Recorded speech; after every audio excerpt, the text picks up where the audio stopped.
오늘 새해 첫 주일을 맞이했습니다. 이 예배에 나오신 모든 성도 여러분들에게 하나님이 예비하신 놀라운 새 은혜가 충만하게 임하시기를 간절히 기도합니다. 이제 한 달 동안 관을 씌워 주시기를 바라는 마음으로 어디에 씌워 주시냐 하냐면 나의 살아가는 시간, 나의 살아가는 세월입니다. 그 비전과 꿈을 가지고 나아가기 위해서 한 달 동안 계속해서 앞으로 5주간 이 관을 씌워 주실 하나님의 그 은혜를 향한 비전과 소망으로 말씀을 나누고자 합니다. 오늘은 그 첫 번째 시간인데 면류관을 쓴 세월이라는 제목으로 은혜를 나누려고 합니다. 하나님은 시간을 복주시고 세월을 복주신 분이심을 우리가 창세기 2장에서 알 수 있습니다. 하나님께서 그 일곱째 날을 복주시되 복되게 하사 3절에서 기록하고 있습니다. 하나님은 사람도 복을 주시고 만물에게 복을 선포하시고 복을 주시는 분이신데 놀랍게도 시간, 날, 시기에 대해서도 복을 주시는 분이십니다. 그래서 여러분, 일곱째 날을 복을 주셨는데 그 일곱째 날은 오늘 이제 주일날, 일요일 날에 해당됩니다. 이 날을 복 주셨다는 말이 무슨 뜻일까요? 이 날 자체가 복이 있는 날이기 때문에 이 날은 다른 평소의 날보다 복을 받기 훨씬 쉬운 날입니다. 그리고 복을 더 많이 받을 수 있는 날입니다. 왜냐하면 이 날 자체가 복이 흘러 넘치는 날로 그 시간이 복된 시간으로 하나님이 명령하셨기 때문입니다. 그래서 이 날을 제대로 살면 복을 얼마나 많이 받을 수 있는 귀한 날인지 우리가 기억해야 될 터인데 사도행전 1장 6절에서 하나님은 모든 시간과 때의 주관자라고 말씀하셨습니다. 그 시간과 때를 다스리시는 분이다. 주권자이시다 그 뜻입니다. 그래서 여러분 하나님은 이 시간, 날, 때에 대하여 복을 주시는 분이시고 반대로 어떤 일을 또 하실 수 있어요? 그 날과 때에 재앙과 저주를 내리실 수 있습니다. 그러므로 여러분 하나님이 어느 날 어느 때에 그 날은 재앙의 날이다라고 선포하셨기 때문에 그 날은 아무리 수고하고 아무리 노력하고 아무리 애를 써도 되지 않습니다. 일이 절대로 성공하지 못할 것이고 아무리 평안과 기쁨을 누리려고 해도 그것을 누릴 수 없는 날이 될 것입니다. 그 날은 아무리 모든 것이 갖추어지고 100% 준비가 되어서 자 이제 해보자라고 할지라도 그 날 자체가 재앙의 날이요 저주의 날이요 고통과 고난의 날로 하나님이 선포해 버리셨으면 아무것도 될 수가 없습니다. 아무리 맛있는 것을 먹고 아무리 친한 친구와 시간을 보내고 갖고 싶은 것을 쇼핑해서 소유하고 있다 할지라도 평안과 기쁨이 절대로 올 수 없는 날이 있는 것입니다. 그래서 오늘 우리는 이제 하나님 저에게 복을 주세요. 제가 복 받는 사람으로 살기 원합니다. 또는 하나님 이 일을 이루어 주세요. 저것도 해결해 주세요. 어떤 이 일의 해결이나 그것을 성취하고자 하는 기도를 해서 내가 복을 받고 복된 삶을 누리고자 하는 그런 비전과 꿈을 가지고 살았는데 이제는 수준 높은 더 한 단계 높은 신앙의 꿈과 비전을 가지고 살아가야 되겠습니다. 어떤 거죠? 하나님 내 날을 복 주세요. 내 날 내가 살아가는 시간 자체가 복이 있는 날이 되어서 무엇 하든지 잘 되게 해주시고 어떤 것을 하든지 성공할 수 있는 그런 시간, 그 날, 그런 해를 내게 허락해 주세요라고 기도하는 우리 성도 여러분들 될 수 있기를 주의 이름으로 축원합니다. 하나님은 분명히 우리의 날과 우리의 시간을 복 주실 수 있는 분이고 그렇게 하기를 원하시는 분이십니다. 자, 그렇다면 하나님은 어떤 기준에 의해서 내 날, 내 시간을 복된 날로 해줄 수 있는가? 또는 그렇지 않은 재앙과 저주와 안 풀리고 안 해결되는 그런 삶으로 내가 살 수밖에 없게 되는지, 그 기준이 있는데 그 기준이 뭔가? 에레미야서 8장 7절에 있습니다. 우리는 그날 그때가 언제 어느 날인지는 알 수 없지만 하나님이 정해 놓으시면 될 수가 없는데 8장 7절에 이렇게 말씀하셨어요. 여호와의 규례를 알지 못한다고 말씀하셨습니다. 여호와의 규례. 이 규례는 뭔가요? 매뉴얼입니다. 쉽게 말하면 매뉴얼입니다. 규례란 매뉴얼이기 때문에 내가 살아가는 모든 삶의 방법을 말합니다. 송구 영신 예배 때도 무엇을 해야 할까요? 하는 것은 잘못된 접근 방식이다. 어떻게 해야 합니까? 라고 묻는 것이 지혜로운 방법이다. 죽게 나가는 지혜로운 방법이다라고 말씀을 드린 적이 있는데, 이 규례라는 것은 매뉴얼입니다. 방법입니다. 어떻게 살아야 되는가? 어떻게 밥을 먹고 어떻게 돈을 벌고 어떻게 사람과 만나 커피도 마시고 내 일을 하고 더 나아가서 어떻게 예배를 드리는가? 예배 자체가 중요한 게 아니고 어떻게 예배를 드리는가? 왜요? 하나님은 다 자기에게 맞는 왕의 천하의 모든 왕이신 왕의 예법에 맞는 매뉴얼을 정해 놓으셨습니다. 생각해 보십시오. 대통령을 만나는 예법이 있어야 하는데 시장님 만나는 예법으로 대통령 만나면 그것은 무례한 일이 되는 것이죠. 예법이 다릅니다. 군대 예를 들어서 대령님 만나는 그 대령님 행차할 때 예우하는 예법에 따라서 별 3개짜리 이동하고 움직이는데 그 중장을 그렇게 대우하면 이건 완전히 무례한 일이죠. 각각 권위에 따라서 각각 그 위치에 따라서 예우하는 법이 다르듯이 하나님도 마찬가지입니다. 하나님은 모든 왕의 왕이십니다. 그 왕을 예우하는 이 예법이 있습니다. 지금 예배가 뭔가요? 그 예법에 따라서 하나님께 경배하는 시간입니다. 만약에 이 예배를 하나님의 예법을 따르지 않고 매뉴얼에 따르지 않고 내 기준과 내 생각에 따라서 이 정도면 되겠지라고 한다면 이건 하나님을 무시하는 일이요, 하나님을 하찮게 여기는 일에 불과하지 않겠습니까? 더군다나 가장 기본적인 예배를 드리는 시간에 눈 감고 앉아있고 졸고 앉아있고 심지어 휴대폰을 꺼내서 게임을 하고 앉아있는 그런 모습들이 얼마나 지금 하나님을 우습게 여기고 하찮게 여기는 일이 되겠습니까? 이 예배에 대한 예법이 성경에 자세하게 나와 있거든요. 매뉴얼이죠. 그래서 저 산비둘기도 제비도 두루미도 그들이 올 때를 지키는 것들, 그들이 올 때다. 그들의 살아갈 시기, 하나님이 정해주신 그 시간을 따라서 정확하게 매뉴얼에 따라 살아가는데 내 백성은 여호와의 규례, 나를 섬기는 매뉴얼을 알지 못하는구나 이렇게 한탄하고 계십니다.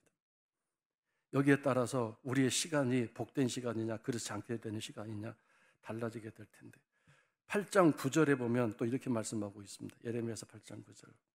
지혜롭다 하는 자들은 부끄러움을 당하며 두려워 떨다가 잡히리라. 자기 생각, 자기 소견에 따라서 이 정도는 괜찮겠지라고 하는 사람은, 세상 사람은 모르지만 하나님 백성은 절대로 하나님 그대로 두시지 않죠. 그들이 여호와의 말을 버렸으니 지켜 행하지 않았으니 그들에게 무슨 지혜가 있겠느냐. 하나님의 말씀, 이 매뉴얼을 버렸으니 그들이 하는 행동이 무슨 지혜로운 행동이 되어서, 즉 내 기준에 맞는 행동이 되고 예배가 되고 기도가 되겠느냐 그 뜻입니다. 매뉴얼입니다. 하나님의 법칙입니다. 하나님의 규례입니다. 이걸 그래서 시편 1편에서는 하나님의 말씀 율법을, 특별히 말씀을 거기서 율법으로 표현하고 있죠. 매뉴얼입니다. 이 매뉴얼을 날마다 즐겁게 묵상하는 사람, 마음에 새겨서 그 매뉴얼대로 살아가는 사람은 복이 있는 사람이다 이렇게 말씀하셨습니다. 정말 우리가 힘들게 신앙생활하고 기도하고 예배하면서 매뉴얼대로 하지 않아서 오히려 그것을 하나님이 속상하게 여기실 수 있는 그런 어리석은 일이 되지 않아야 되겠죠.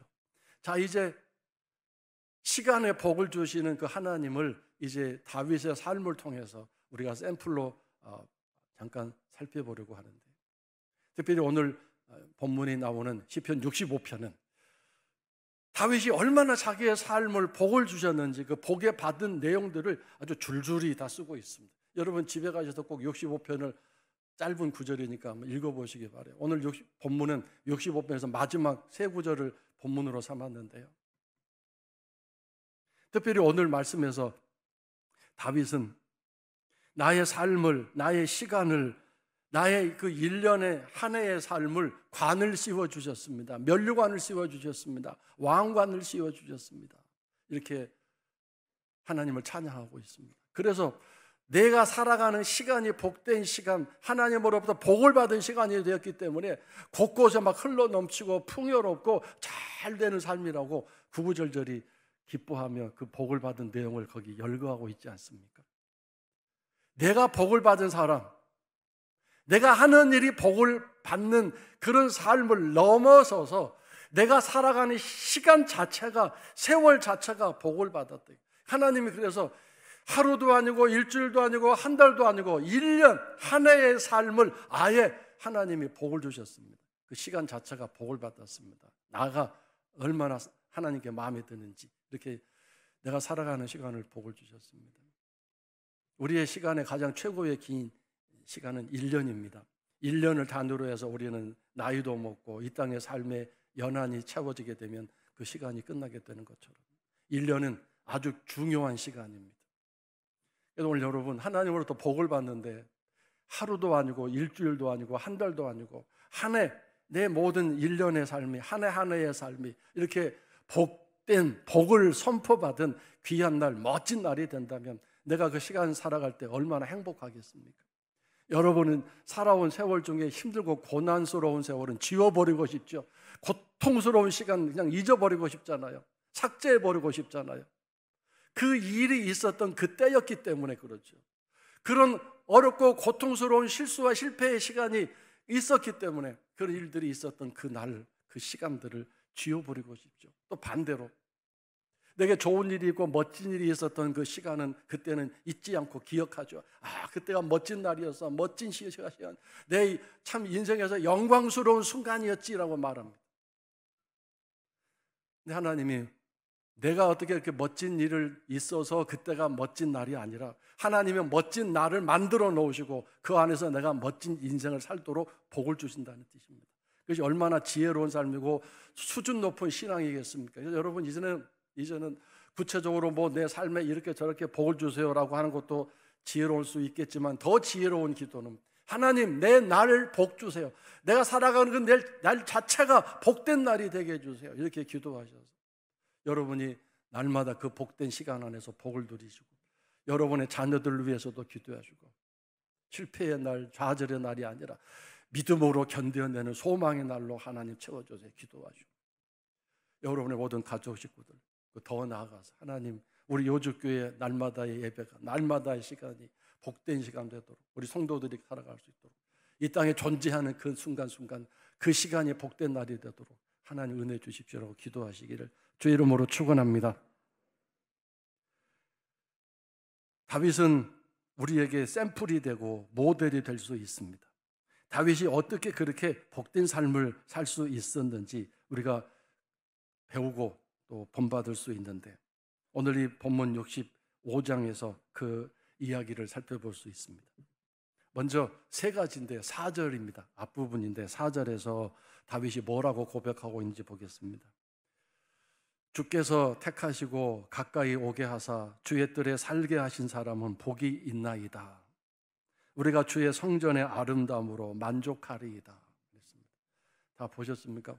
화면에 말씀이 나와야 되는데 지금 아직 안 나오고 있습니다. 주께서 택하시고 가까이 오게 한 사람, 또 주의 뜰에 살게 하신 사람 허락하셨습니다. 넌 여기서 아예 사는 게 좋겠다. 너는 너무 내 마음에 드는구나. 나는 너가 너무 사랑스럽다. 가까이 와라. 내 뜰에 살아라. 내 뜰에서 머물러라. 이렇게 초청하시고 허락하신다는 뜻입니다. 어떤 사람이 예배의 사람이죠. 성전을 사랑하고 성전을 사모하는 사람입니다. 우리가 다윗의 일생을 살펴보면 그가 사울 왕의 그 살해 의도를 피해서 도망 다녀야 될 때가 있었잖아요. 그 젊은 시절에, 청년 시절에. 그것도 정말 10여 년 이상을 그렇게 살았습니다. 정말 기가 막힌 세월이었겠죠. 한 달도 아니고 1년도 아니고 10년 이상을. 그 기나긴 도망자의 삶 속에서 다윗이 유일한 소망으로 하나님께 기도했던 첫 번째, 더 퍼스트 기도 제목이 뭐였는지 아시죠? 제가 누차 말씀드렸었는데, 사울이 어서 꼴까닥 죽어서 내가 이 도망자의 삶에서 면하게 해주세요. 이것이 1번 기도였습니까? 아니었습니다. 내가 얼른 집으로 돌아가서 따뜻한 집에서 따뜻한 밥을 먹고 편안한 잠자리에서 삶을 살아갈 수 있도록 그것 좀 허락해 주십시오. 그것도 아니었고, 하나님, 제가 언제 저 백성들 틈에 끼어서 성일날 주의 성전에 올라가서 예배를 드릴 수 있을까요? 제발 좀 그렇게 해 주십시오. 그것이 저의 가장 큰 소원입니다. 이렇게 하나님 앞에 기도했습니다. 그리고 하나님, 저 찬송하며 살기 원합니다. 근데 저 죽이지 마세요. 저 죽으면 어떻게 제가 하나님을 찬송할 수 있어요?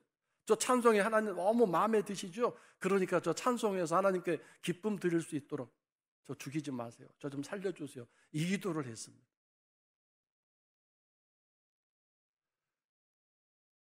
그래서 이 다윗은 이런 삶을 살았기 때문에 하나님의, 그가 다윗의 사울의 추격이 끝나는 그 시점부터 하나님이 그의 날들을 복 주셨습니다. 그의 시간들을 복으로 선포하셨습니다. 오늘 65편이 그 복받은 삶의 대표적인 표현을, 기록을 써놓은 내용들인데요. 성도 여러분, 예배를 하나님 앞에 잘 드릴 수 있기를 바랍니다. 우리가 이 욥기서 36절을 제가 빼먹었는데 방송실 말씀을 좀 보여줄 수 있겠어요? 욥기서 36장 11절.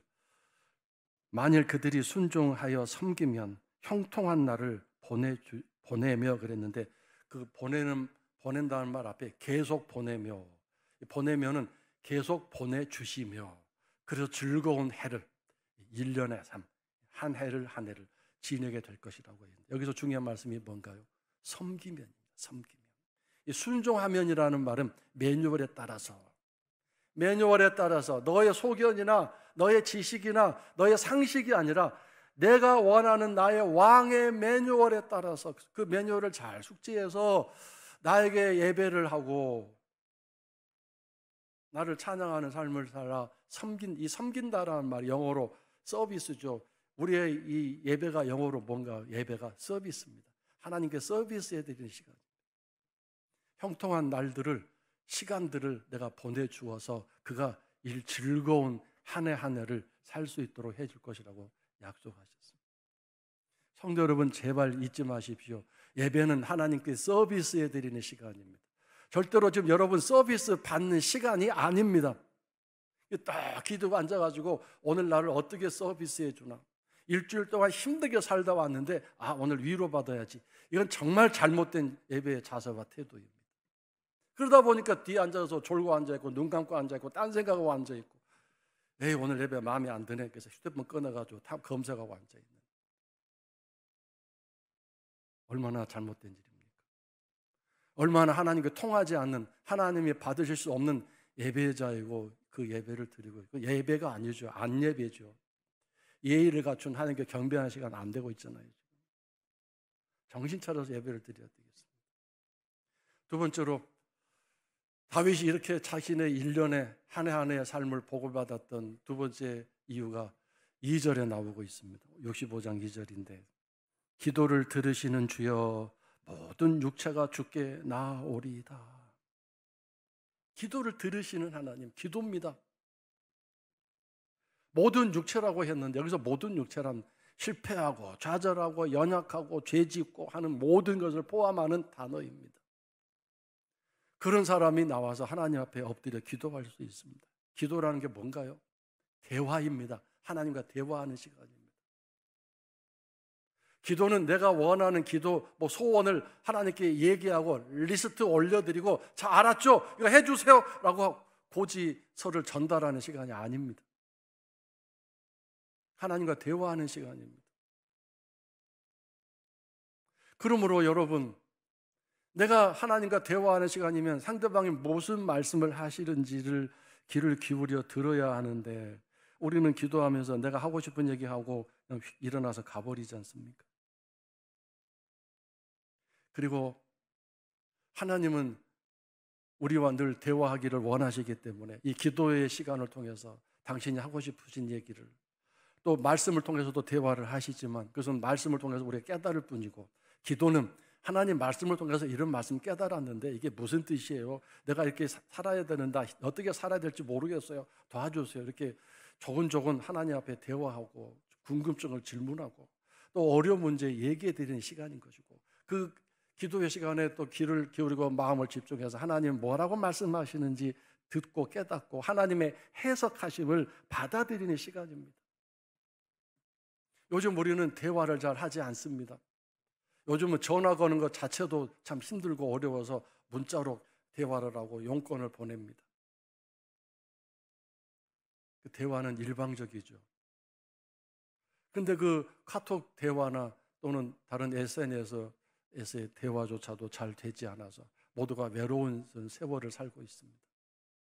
그래서 강아지와 대화를 하고 강아지를 품고 다니면서 친구로 삼아 반려견으로 삼아서 이렇게 살고 있는 참 외롭고 고독한 세상에 있습니다. 하나님은 대화를 참 좋아하시는 분이십니다. 창세기에 보면 하나님이 정해진 시간에 꼭 내려오셔서 에덴 동산에서 아담과 하와와 대화를 하시면서 지냈지 않습니까? 기도가 하나님과 대화하는 시간이고 하나님과 연결되는 중요한 수단이고 통신 방법임을 기억하십시오. 그러므로 여러분, 정말 기도하셔야 됩니다. 기도하지 않으면 하나님과 대화하지 않겠다는 뜻이고 대화를 하고 있지 않다는 의미입니다. 기도는 내가 하고 싶을 때 하고 안 하고 싶을 때 하는 것이 아니라 하나님과 대화하는 시간이기 때문에 친밀하게 지내야 되기 때문에 늘 우리는 쉬지 않고 계속적으로 이 기도의 삶을 살아야 되지 않겠습니까? 기도는 선택이 아니라 옵션이 아니라 필수적인 것입니다. 하나님 백성의 필수적인 것입니다. 더군다나 이 기도는 집에서, 직장에서, 일터에서 하는 것이 또 필요하겠지만 가장 원칙적인 것은 이 집을 기도하는 집이라고 말씀하셨습니다. 그래서 이곳에 와서 하나님 백성과 자녀들과 함께 앉아서 기도하는 시간 아주 중요한 것입니다. 다음에 세 번째로 1절에서 다윗은 이렇게 고백하고 있습니다. 하나님이여, 찬송이 시온에서 주를 기다리오며 사람이 주께 이행하리이다 그랬습니다. 찬송이 어디에서 기다리고 있습니까? 시온에서 기다리고 있습니다. 그러므로 이게 무슨 뜻이냐면 하나님 이곳으로 오십시오, 찬송이 기다리고 있습니다. 세 번째 찬송입니다. 찬송이 있는 곳, 그것이 바로 시온입니다. 예루살렘 성전이 있었습니다. 그 예루살렘 성전이 하나님은 시온성이 되기를 원하셨고 성전이 있는 그 예루살렘 마을이 시온성이 되기를 원하셨습니다. 무엇 때문에? 하나님을 찬송하는 아름다운 성전이 되고 그 성전에 아름다운 찬송이 흘러넘치기 때문에 그 성전이 있는 예루살렘이 시온성이 되기를 원하셨습니다. 그런데 구약을 보든지 신약을 보든지 예루살렘이 시온성으로 이렇게 존재하고 하나님을 찬송하는 아름다운 성으로 있었던 적이 별로 없었습니다. 하나님의 재앙의 날을 맞이해서 무너지고 회파되고 고난과 고통의 시간을 보냈을지언정 하나님이 기뻐하시는 그런 찬송이 흘러넘치는 시온성이 된 적이 별로 없습니다. 내가 하나님을 찬양할 준비가 되어 있습니다. 하나님을 찬송할 지금 준비가 다 되어 있습니다. 그러므로 이곳이 시온성이 되려면 하나님이 오셔야 되겠죠. 하나님이 임재하시는 곳, 영광 중에 임하시는 곳, 그것이 바로 시온성입니다. 성도 여러분, 여러분이 찬송을 부를 때 어떻게 찬송을 부르시나요? 이 찬송을 부르면 참 은혜가 돼. 이 찬송을 부르면 참 힘이 돼. 옛날에 이 찬송 부르다 은혜를 받아서 이 찬송은 나의 18번이야 이렇게 하시는 경우가 많겠죠. 결국 그것은 깊이 생각해 보면 나 자신에게 은혜가 되는, 나에게 기쁨이 되는, 내 마음이 행복해지는 찬송을 좀 택하여 부르고 있는 것이죠. 근데 한번 생각을 바꾸어서 찬송을 불러보십시오. 이 찬송을 하나님을 기쁘게 드리기 위해서 부릅니다. 그래서 여러분, 그 찬송을 부를 때마다 하나님이 기뻐하시고 하나님이 기뻐 받으실 수 있는 찬송이 되도록 그런 마음으로 부르면 확 그 내용이 달라지고 자세와 태도가 달라집니다. 주 안에 있는 나에게 딴 근심이 있으랴. 이 찬송을 하나님께 영광되도록 부르고자 하는 마음으로 부르기 시작하면 어떤 일이 일어날까요? 예를 들어서 내가 주 안에 있는가, 그런 깨달음이, 질문이 오게 될 것이고요. 나에게 딴 근심이 있으랴. 아, 나는 근심이 많은데 이 찬송에 위배되는구나. 하나님 죄송합니다. 이제는 제가 근심하지 않고 믿음으로 살면서 하나님 찬송하기 원합니다. 이런 일들이 막 찬송 부르는 가운데 일어나게 되는 거죠. 내 삶이, 내 자세가 하나님 찬송 부르기에 합당하지 않는 모습이었구나. 찬송 부르기에 정말 너무도 맞지 않는 그런 삶을 살고 있었구나. 깨닫게 되어지는 거죠. 그것이 바로 하나님을 높여드리는 진짜 찬송인 것입니다. 그런 찬송이 있는 곳이 바로 시온성이 되고, 시온성은 하나님이 그래서 그런 찬송을 영광 받으시기 위해 오시는, 임재하시는 그곳, 그것이 바로 시온성이 되는 것입니다. 그래서 여러분, 이제 세 가지죠. 예배와 기도와 찬송입니다. 너무도 많이 들었고 지금 우리가 너무 자주 흔히 행하고 있는 세 가지입니다. 하지 말라고 해도 하고 있는 세 가지인데, 중요한 것은 이 찬송과 기도와 예배를 통해서 하나님이 내 나를 복주시는가. 아까 그 욥기서 3장 16절에서 만일 그들이 순종하여 섬기면, 그랬죠. 섬기면 형통한 날을 계속 보내줄 것이다라고 하셨잖아요. 형통한 날, 복된 날, 그 날들이, 너의 시간들이 계속 복된 날이 되도록 내가 계속 그 날을 복주겠다고 하셨는데, 이 섬긴다는 말 아주 중요합니다. 섬긴다. 우리가 어떻게 하나님을 섬기나요? 찬송과 예배와 기도로 하나님을 섬깁니다. 그런데 잘못해서 오늘 찬송과 기도와 예배가 나를 섬기는, 나를 위하는, 나를 위로하는 예배와 기도와 찬송이 되어버렸습니다. 이게 얼마나 잘못된 일입니까? 정말 이제 우리가 이러한 하나님을 섬기는 예배와 기도와 찬송을 드리게 되면 그 하나님이 기뻐하실 텐데, 여러분, 일곱째 날 뭐 하는 날인가요? 일곱째 날은 하나님이 쉬시면서 예배 받으시는 날이죠. 섬김을 받으시는 날이죠. 그날은 우리 모두가 모여서 하나님을 예배하는 날입니다. 하나님을 찬송하는 날입니다. 그래서 그 날을 복된 날로 정해 주셔서 복이 있는 날이다. 왜요? 하나님을 예배하는 날이니까. 하나님을 찬송하는. 그러므로 여러분, 이제는 일요일만이 아니라 월, 화, 수, 목, 금, 토가 하나님을 예배하는 날이 되고 하나님을 찬송하는 날이 되고 하나님과 대화하는 그런 날이 된다면 어떻게 되겠어요? 매일매일이 하나님이 복 주시는, 복을 선포하시는 날이 될 수밖에 없는 날 것이겠죠. 형통한 날이 될 수밖에 없는 거겠죠. 그렇지 않습니까? 그것이 바로 하나님의 날, 시온성이 되는 날 아니겠습니까? 그래서 여러분, 이제 이 말씀을 계속해서 관통해서 5주 동안 말씀드릴 겁니다. 이것이 핵심입니다. 하나님을 섬기는 것, 그것이 바로 예배와 기도와 찬송이고, 그것이 하나님이 복 주시는, 일곱째 날을 복 주시면서 창조하신 후에, 천지 창조하신 후에 앉아서 섬김을 받으려고 하셨던 그날, 내가 할 일은 다 했다. 이제 너희들은 내 앞에 와서 내가 한 일을 보고 내가 한 일을 누리면서 나를 찬양해다오, 나를 예배해다오 기다리고 계시는 거거든요. 그래서 그 예배와 찬송과 기도가 주일날도 제대로 되어지고, 그다음에 우리 삶의 현장에서도 월화수목금토도 이렇게 하나님께 예배하는 날, 내 삶의 예배가 될 수 있도록. 설마 노름을 하면서 꽃가닥 한 잔, 처음처럼 한 잔 마시면서 그날이 복된 날 이렇게 하면 안 되겠죠. 내가 살아가는 모든 날이 하나님 귤의 매뉴얼에 따라서 월요일도 살고 화요일도 참고 견디고 섬겨주고 수요일도 나눠주고 베풀어주고 격려하고 축복하고, 목요일도 힘든 성도 만나서 전화로 위로해주고 유문해주고, 이런 하나님이 기뻐하시는 매뉴얼대로 살아가면, 그 매뉴얼도 살아가면 그 하나님이 너 나를 참 섬겨주는구나, 너 나를 내가 복을 주마, 네가 살아가는 그 시간은 정말 멋진 날이 되게 내가 왕관을 씌워주마, 이렇게 하시지 않겠습니까? 우리 성도 모두가 올 한 해 이렇게 멋진 하루하루를 하나님이 왕관 씌워주시는 그 귀한 시간 살아가시는 복된 성도 여러분 되시겠습니다. 주의 이름으로 축원합니다.